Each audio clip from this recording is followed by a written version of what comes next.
ఈ దినం పరిశుద్ధాత్మ దేవుడు మీతో నాతో మనందరితో పంచుకోమని నా హృదయపు లోతులో నుంచి కొన్ని దినాల నుంచి ఈ సందేశం పరిశుద్ధాత్ముడు మనందరి కొరకు సిద్ధపరిచారు.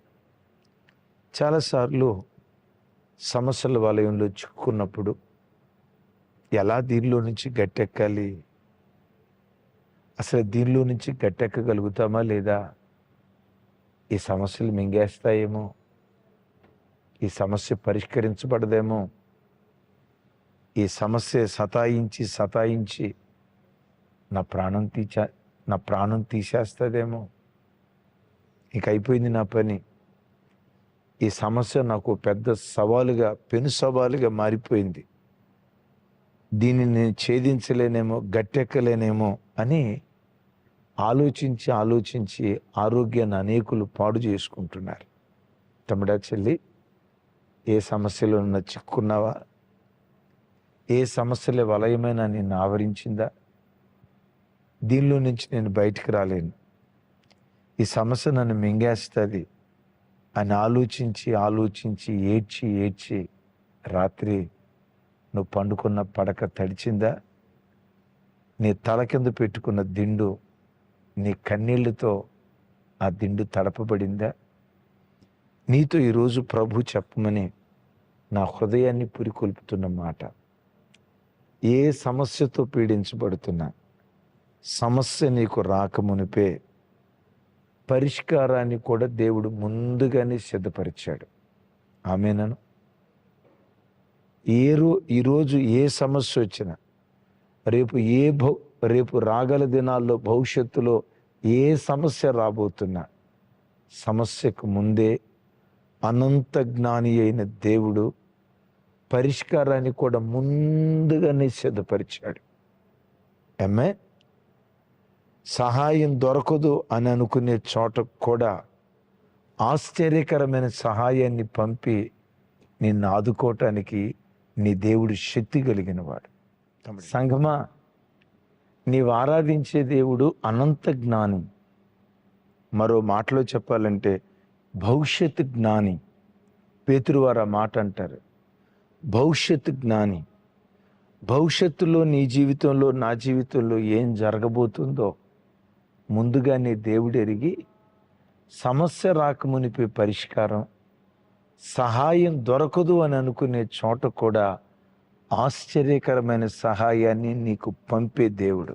ఎందుకు? ఆయనే ఆశ్చర్యకరుడు. మీరు అంటారా, అన్నయ్య సమస్య రాకమునిపే పరిష్కారం దొరుకుతుంది అని లేఖనాల్లో ఏవైనా ఆధారం చూపిస్తారా? ఆధారం చూపిస్తాను.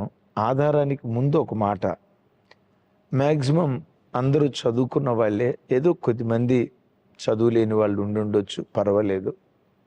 మనం చదువుకునేటప్పుడు ఒక పాఠం వస్తుంది. పాఠం అయిపోయిన తర్వాత చివరిలో ప్రశ్నలు ఉంటాయా? ముందు ప్రశ్నలు ఉండి ఆ తర్వాత పాఠం ఉంటుందా? ఒకసారి చెప్పండి. ఒకసారి మీరు చదువుకున్న సబ్జెక్ట్ ఒకసారి గుర్తుకు తెచ్చుకోండి. మరి మీరేం చదువుకున్నారో, మీ టెక్స్ట్ బుక్లు ఎట్లున్నాయో నాకు తెలియదు, కానీ నేను చదువుకునేటప్పుడు పాఠం అంతా అయిపోయిన తర్వాత ప్రశ్నలు ఉంటాయి, చివరిలో ప్రశ్నలు ఉంటాయి. అంటే ప్రశ్నకు ముందే సమాధానం ఉందిగా, ప్రశ్నకు ముందే సమాధానం ఉందిగా. దీని అర్థం ఏంటో తెలుసా? ఏ సమస్యతో నువ్వు పీడించబడుతున్నా తమ్ముడా చెల్లి, పరిష్కారాన్ని కూడా దేవుడు ముందుగానే సిద్ధపరిచాడు. ఆధారం చూపించమంటారా? రైట్. యోనా గ్రంథం చూడండి, మొదటి అధ్యాయం. యోనా గ్రంథం చూడండి, మొదటి అధ్యాయం 17వ వచనం. గొప్ప మత్స్యము ఒకటి యోనాను మింగవలెనని యెహోవా నియమించి ఉండగా యోనా 3 దినములు ఆ మత్స్యము యొక్క కడుపులో ఉండెను. విన్నారా ఈ మాట? గొప్ప మత్స్యం ఒకటి యోనాను మింగవలెనని యెహోవా నియమించి ఉండగా. ఏంటి? మత్స్యాన్ని, గొప్ప చేపను దేవుడు నియమించాడట. ఎప్పుడు? యోనా ఆ, యోనా సముద్రంలో పడిన తర్వాత నియమించాడా, సముద్రంలో పడక మునిపే నియమించాడా? యోనా ఏం చిన్న పర్సనాలిటీ కాదుగా. ఏమండి, 1 అంగుళం 2 అంగుళాలు ఉండే మనిషి. ఆ చేప ఎంత పెద్దదై ఉంటే యోనాను మింగగలిగింది? యోనా ఇజ్రాయేలీడు కదా. ఇజ్రాయేలీలు అంటే ఎత్తరులు కదా, దీర్ఘదేహులు కదా, అంటే మంచి ఎత్తరులు కదా. అనుకోండి 6 అడుగుల ఎత్తు అనుకోండి. 6 అడుగుల ఎత్తు కలిగిన మనిషిని మింగాలంటే ఆ చేప 3 అడుగులుంటే సరిపోద్దా? 3 రోజుల క్రితం పుట్టుంటే సరిపోద్దా? ఏమండి, అప్పటికప్పుడు 3 నిమిషాలు ముందు పుట్టుంటే సరిపోద్దా? కుదరదుగా. 6 అడుగుల మనిషిని 3 రోజుల పాటు తన కడుపులో దాచిపెట్టుకోవాలంటే ఆ చేప ఎంత పెద్దదై ఉంటుందో. అంత పెద్దదైందంటే రాత్రికి రాత్రే పుట్టిందా, కొన్ని సంవత్సరాల క్రితమే పుట్టిందా? కింద కామెంట్ బాక్స్లో రాయండి.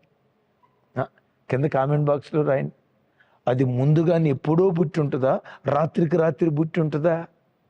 6 అడుగుల మనిషిని తన కడుపులో దాచుకోవాలంటే ఆ చేప ఎన్ని సంవత్సరాల క్రితం అది ముందుగానే పుట్టిందో. విన్నారా? ఈరోజు యోనాకు సమస్య రాకమునిపే కొన్ని సంవత్సరాల ముందే చేపను సిద్ధపరిచినట్లుగా, తమ్ముడా చెల్లి, ఏ సమస్యతో నువ్వు తల్లడిల్లిపోతున్నా, సమస్య నీకు రాకమునిపే పరిష్కారాన్ని కూడా దేవుడు సిద్ధపరిచి ఉంచాడు. ఆమేన్. కలవరపడకు. అవి నిన్ను ముంచే సమస్యలు అని అనుకోకు. ఇక నాకు మరో దారి లేదు, చావే నాకు శరణ్యం, మరణమే నాకు శరణ్యం, ఈ బ్రతికే కంటే చస్తే మంచిది, ఈ సమస్యల సుడిగుండాన్ని నేను దాటలేను, దీనికి పరిష్కారం దొరకదు అని అనుకుంటున్నావా?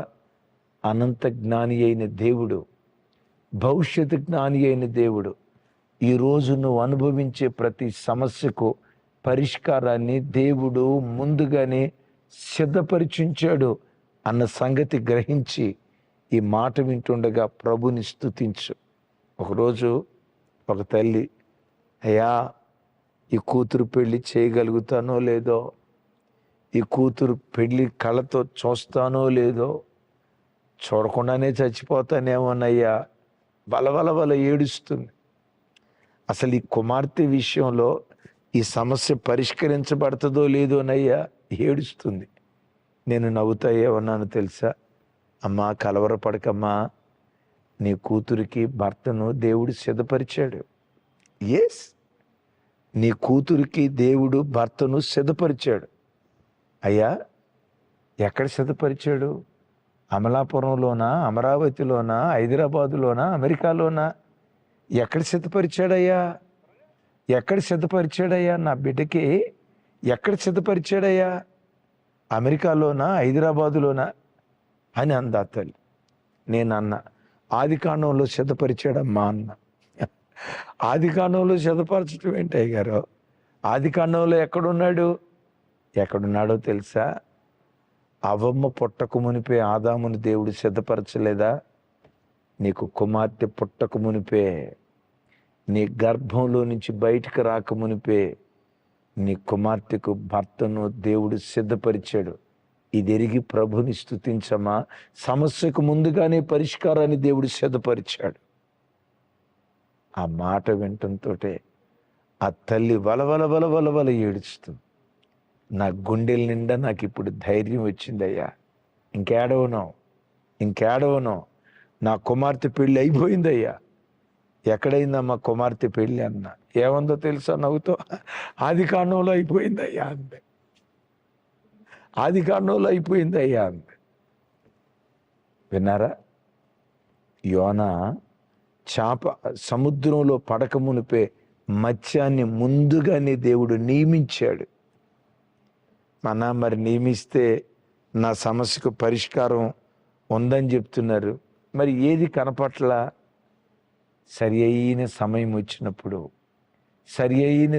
వచ్చినప్పుడు దాన్ని బయలుపరుస్తాడు దేవుడు.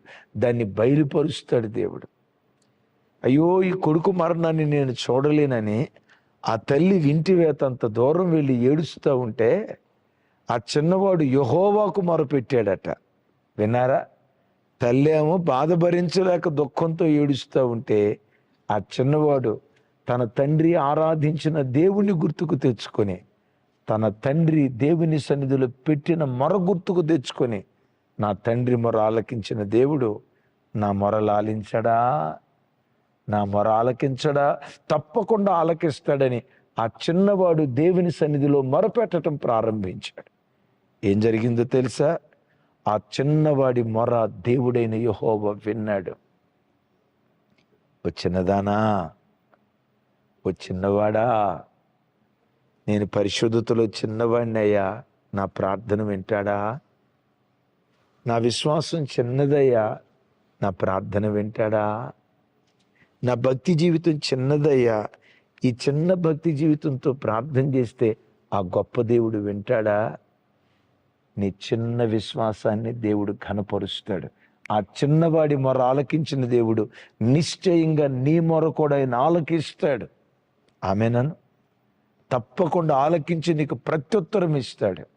అప్పుడు హాగరు నేత్రాలు తెరవబడితే నీటి ఓట ఎక్కడుందో తెలుసా? ప్రక్కనే ఉందట, ప్రక్కనే ఉందట, ప్రక్కనే ఉందట. అంటే ప్రక్కనే నీటి ఓట ఉంది, చూడలేకపోయారు. విన్నారా? దాహం అనే సమస్య రాకమునిపే పరిష్కారాన్ని పక్కనే దేవుడు ఉంచాడు, కానీ కనపడలా. సమయం వచ్చినప్పుడు కనపడింది. చెప్పంటారా? మొరపెట్టు, మొరపెట్టు. ఈ నీళ్లు త్రాగలేమయ్యా, చేదు అన్నాడు మోషే. దేవుడు అంటాడు, మోషే ఒకసారి కనులెత్తి చూడు. చూసా ప్రభా, ఆ ప్రక్కనే ఏముంది? చెట్టు ఉంది. ఆ కొమ్మ విరిచి నీళ్ళల్లో వేశాడు. విచిత్రం ఏంటో తెలుసా? ఆ చేదు విరగొట్టబడి మినరల్ వాటర్ లాగా అయిపోయినాయి. అంటున్నారా? టాటా మినరల్ వాటర్ లాగా, బ్రెజిలరీ వాటర్ లాగా, కెల్లి వాటర్ లాగా, అంతకంటే శ్రేష్టమైన వాటర్ లాగా మారిపోయినాయి. విన్నారా? చేదు, ఆ చేదు ప్రక్కనే చేదును విరగొట్టే చెట్టు. సమస్య ప్రక్కనే దేవుడు పరిష్కారాన్ని దేవుడు సిద్ధపరిచి ఉంచాడు. చేదు ఈరోజు ప్రజలకు వచ్చింది. ఆ చేదు విరగొట్టడానికి పరిష్కారం ముందుగానే దేవుడు సిద్ధపరిచాడు. అవును కదా? కనానులో కరువు రాకమునిపై సమృద్ధి కలిగిన యోసేపును ఐగుప్తు దేశంలో దేవుడు సిద్ధపరచలేదా? ఇజ్రాయేలీలంతా చంపబడాలి, మరణ శాసనం రాకమునిపే ఆ మరణ శాసనం నుంచి విడుదల పొందటానికి రాణి అయిన ఎస్తేరును ముందుగానే సిద్ధపరచలేదా? నీ దేవునికి పెట్టబడిన పేరు అనంత జ్ఞాని, అనంత జ్ఞాని. దేవుని సన్నిధిలో మొరపెట్టు. భవిష్యత్తు జ్ఞాని అయిన దేవుడు ప్రక్కనే నీ కొరకు దాచి ఉంచిన సమస్యను దేవుడు బయలుపరచునుగాక. మత్స్యాన్ని ముందుగానే సిద్ధపరిచిన వాడు నీకు ఒక పరిష్కారాన్ని సిద్ధపరిచాడు. చేతులెత్తి నీ కొరకు ఈ దినం ప్రార్థన చేస్తాను. దాచి ఉంచిన ఆ పరిష్కారం ఈరోజే నా దేవుడు నీకు బయలుపరచబోతున్నాడు. ఈరోజే ఆ పరిష్కారం వెతుక్కుంటూ నీ ఇంటికి వచ్చేటట్లుగా నా దేవుడు కార్యం చేయబోతున్నాడు. ఏ సమస్యల సుడిగుండంలో చిక్కుకున్నావో, ఏ సమస్యల వలయం ఏదలేనని అల్లాడిపోతూ ఉన్నావో, ఒక్కసారి మోషే నీళ్ళ దగ్గర మొరపెట్టినట్లు, ఆ పొదలో చిన్నవాడు మొరపెట్టినట్లు దేవుని సన్నిధిలో నువ్వు మొరపెట్టగలిగితే ఆ పరిష్కారం ఈరోజే నీ వాకిడి దగ్గరకు వచ్చి నీ తలుపు తట్టేటట్లుగా దేవుడు ఒక అద్భుతం జరిగించునుగాక. ఏ సమస్యల వలయంలో చిక్కుకున్నావో నీ కొరకు చిన్న ప్రార్థన చేస్తా. నిశ్చయంగా నువ్వు సాక్ష్యం చెప్తావు, ఈరోజు నేను విడుదల పొందాను, పరిష్కారం దేవుడు నాకు ఇచ్చాడు. ప్రార్థన. తండ్రి, సమస్య రాకమునిపే మాకు పరిష్కారాన్ని ముందుగానే సిద్ధపరిచిన దేవుడవు కదా. ఈ ప్రార్థనలో ఏకీభవిస్తున్న నీ పిల్లల్లో ఎవరు ఏ సమస్యల సుడిగుండంలో చిక్కుకొని సతమతమైపోయి అల్లాడిపోతున్నారో నా చేతులెత్తి దీవిస్తున్నాను. యేసు నామం పేరిట ఈ సమస్యల సుడిగుండం నుండి ఈ దినమే నీ ప్రజలకు మీరు విడుదలిచ్చుదురుగాక. హాగరు నేత్రాలు తెరిచినప్పుడు ఆ నీటి ఓట ప్రక్కనే ఉంది కదా. అయ్యా, బిడ్డలు అనుభవిస్తున్న సమస్యకు పరిష్కారం ఈరోజు ప్రక్కనే నిలవబడాలి. వచ్చి వారి తలుపు తట్టాలి, వారి చెవులకు వినబడాలి. ఆ పరిష్కారం ఈరోజు వారి చేతుల్లో పడాలి. ఆ కార్యం ఈరోజు మీరు చేయబోతున్నందుకు స్తోత్రాలు. ఆ అద్భుతం ఈరోజు మీరు జరిగించబోతున్నందుకు స్తోత్రాలు. ఈ మహాత్యాన్ని ఈరోజు జరిగించారు. సాక్ష్యం నేను వినబోతున్నాను. ప్రతి కన్నీరు తుడిచి అంగలార్పు నాట్యంగా మార్చబోతున్నందుకు స్తోత్రం. సమస్త ఘనత మహిమ ప్రభావాలు మీకే ఆరోపిస్తూ యేసు నామం పేరిట ప్రార్థించి స్తుతించి పొంది ఉన్నాం తండ్రి. తండ్రి అయిన దేవుని ప్రేమ, కుమారుడైన యేసుక్రీస్తు వారి దివ్య కృప, పరిశుద్ధాత్మ దేవుని సహవాసం మనకు సకల పరిశుద్ధులకు సదా తోడయుండి నడిపించునుగాక. Amen, amen, amen. Thank you. కృపా సమాధానాలు మనందరికీ తోడయుండునుగాక.